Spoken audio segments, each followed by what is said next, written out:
Hello বন্ধুরা, কেমন আছেন সবাই? আশা করি সবাই ভালো আছেন। চলে আসলাম আপনাদের মাঝে নতুন একটি ব্লগ ভিডিও নিয়ে। আজকে দিনটা আমার খুবই খারাপ যাচ্ছে।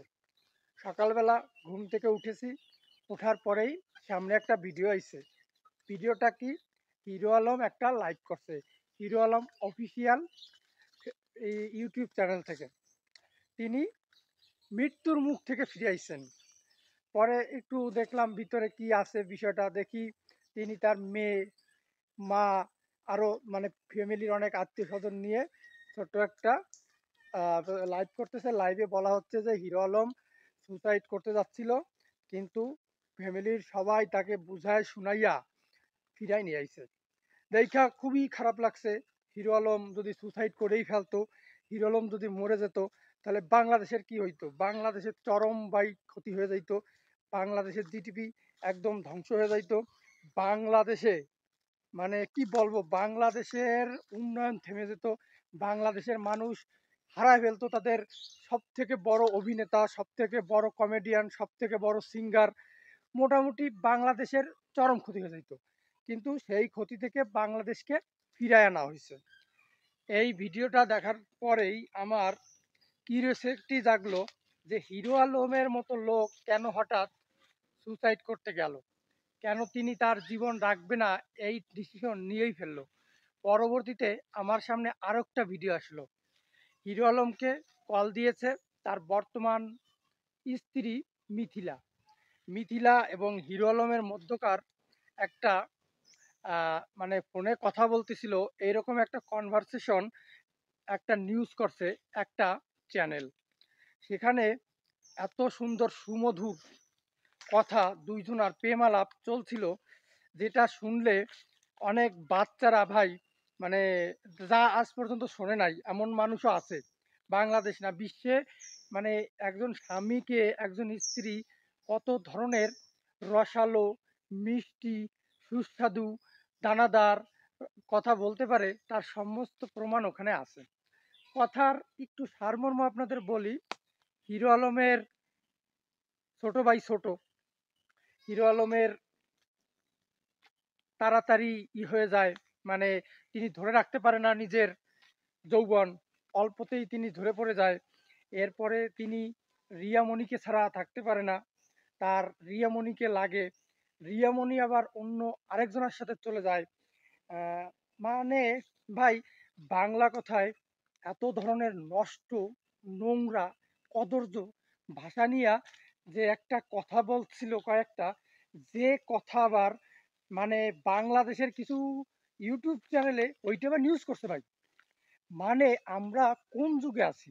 আমরা আসলে আমাদের রুচিবোধ, আমাদের চিন্তাধারা, আমাদের কি যে হইছে ভাই, একটা নিউজ চ্যানেলে একটা না, এরকম ২-৩টা নিউজ চ্যানেলে আমি দেখলাম যে এদের এই মানে হিরো আলম এবং হিরো আলমের স্ত্রীর এই যে কনভারসেশন, এই যে নোংরামি, এইটার নিয়ে নিউজ করছে। নিউজ করছে কি ভাই, তাদের যে ধরনের মুখের ভাষা, যে ধরনের কথা বলছে, যা আমি এখানে প্রকাশ করতেও পারছি না। আমি ওই ভিডিওটা ভাবছি এখানে অ্যাড করে দেব, ওই কথা কনভারসেশন, কিন্তু আমার কোনো ইচ্ছাই নাই ভাই এই ধরনের নোংরা কথা ইউটিউবে দেওয়া। এই ধরনের মানে কমিউনিটি গাইডলাইনের বাইরে চলে যাবে, সেইগুলো দিয়ে নিউজ করে। তাহলে আমাদের রুচিবোধ এই পর্যায়ে চলে গেছে। আর আমরাও ভাই মোবাইল কিনে, আমরাও ভাই ইউটিউব চালাইয়া, ফেসবুক চালাইয়া আমরাও বড় ভুল করছি যে আমাদের সামনে এইগুলোই আসে। ভাই ওইখান থেকে যে মাথা ধরছে, মাথা আর ভালো হইতেছে না। ভাবছি একটা রিলস বানাইতে যাব, কিন্তু ওই এমন পরিমাণ মাথা ধরছে, আমি এত মানে নিজেকে কি বলবো, আর আমার কিছু বলার নাই। তবে হিরো আলমের জন্য আমার কষ্টই লাগে। হিরো আলমের মতো একটা ট্যালেন্ট, বাংলাদেশের গর্ব ভাই, যাকে নিয়ে কি মাতামাতি ভাই, আমি ভাবতেও পারি না আমাদের রুচিবোধ কোথায় গিয়ে ঠেকেছে। এই মুহূর্তে এই মুহূর্তে আমরা যাচ্ছি একটা রিলস ভিডিও শ্যুট করতে। তো দেখি যাই, একটা প্রাকৃতিক একটা সৌন্দর্যের একটা ঘের, আমাদের সবুজদার ঘের, সেই ঘেরের কাছে যাচ্ছি যেখানে অনেক ধরনের তরি তরকারি সবজি চাষ হয়েছে। তো ওইগুলো নিয়ে আমরা একটা ফেসবুকে রিলস করব, এই জন্য যাচ্ছি। তো আমাদের সাথেই থাকবেন।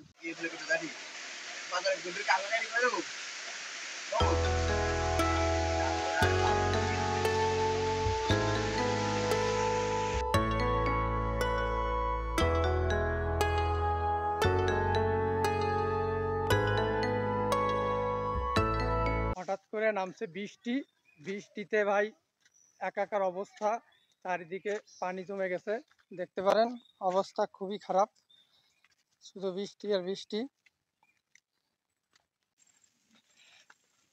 প্রবেশ করতেছি একটা গহীন জঙ্গলে, এখানে কোনো বাড়িঘর নাই, এমন জায়গা যাইতেছি সে জায়গা যাইতে অনেক কাঠখড় পোড়াইতে হবে মনে হচ্ছে, শুধু সুপারি গাছ আর সুপারি গাছ। সুপারি গাছে সুপারি হয় নাই বেশি একটা। রাস্তার পাশেই একটা জায়গা, সুন্দর মতো একটা বাড়ি হয়।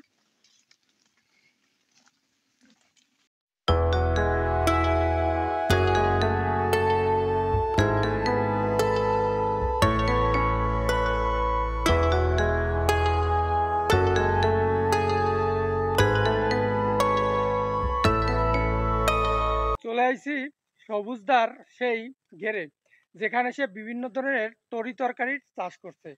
এখানে আমি প্রথমেই দেখতে পাচ্ছি করলা আছে, আপনার করলার সাথে সাথে আছে শসা, লাউ। তো চলেন ঘুরে ঘুরে সবকিছু দেখি কোথায় কি আছে।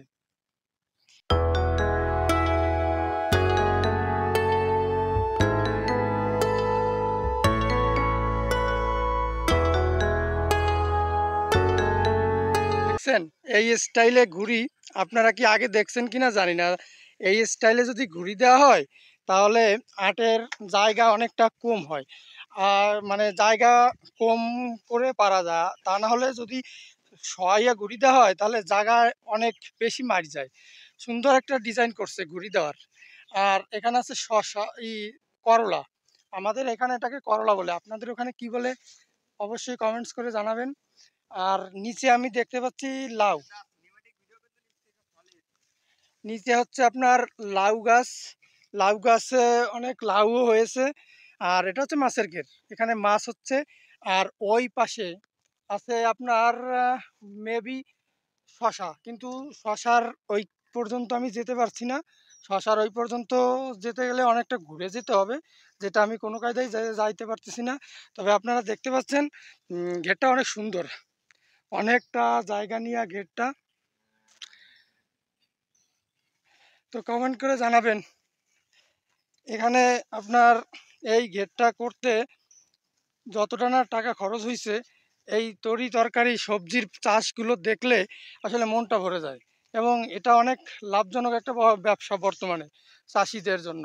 চাষিরা বর্ষাকালে এই যে যে তরি তরকারিগুলো চাষ করে, সত্যি অনেক লাভবান তারা এই তরি তরকারি চাষ করে। আপনারা যাই বলেন না কেন, মানুষ যারা শহরে থাকে তারা কিন্তু এই ধরনের প্রাকৃতিক সৌন্দর্য উপভোগ করতে পারে না। তারা যেগুলো উপভোগ করে সেগুলো হচ্ছে কৃত্রিম সৌন্দর্য। অনেক সময় পার্কে কৃত্রিমভাবে সৃষ্টি করা হয়।